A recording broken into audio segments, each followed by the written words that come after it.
বাড়ির পাশে ছোট্ট ডোবা থেকে তুলে পাটের আঁশ ছাড়াতে মহাব্যস্ত কৃষক, কিন্তু উৎপাদন থেকে বাজারে বিক্রি করার উপযোগী করতে মাথার ঘাম পায়ে ফেললেও হাসি নেই কৃষকের মুখে।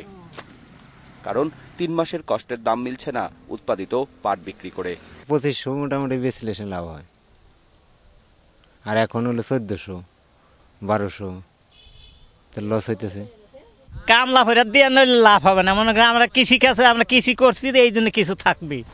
এখন পাটের দাম হয়েছে ৯০০ থেকে ১০০০।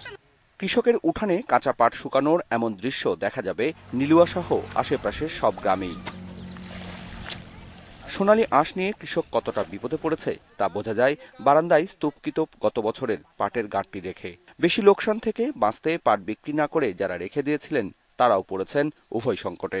আমরা পাট আনন্দের সহিত পাট চাষ করতেছি, কিন্তু বিক্রি করে গেলে আমরা হিমশিম খাইতেছি, আমরা উপযুক্ত দাম পাইতেছি না। তারাই তো বেশি লাভ করতেছে, আমরা মনে হয় যে পরিমাণে পরিশ্রম করতেছি তাতে আমাদের মন করা আপনি ২০০ টাকা বা ১০০ টাকা লাভ থাকবে।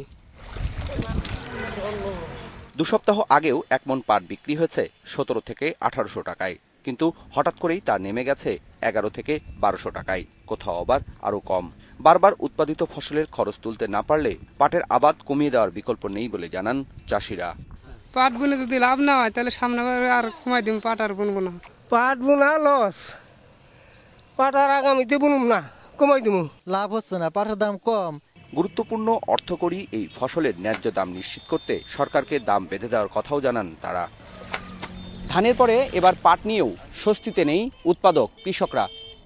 ১ মণ পাট ফলন করতে যে টাকা খরচ হয়, বাজারে বিক্রি করে মিলছে না সেই পরিমাণ টাকা। অথচ কৃষকদের কাছ থেকে সস্তায় পাট কিনে কোটি কোটি টাকার মুনাফা করছে মধ্যস্বত্বভোগীরা। Sushanta Sinha, ATN News, Daulatpur, Manikganj.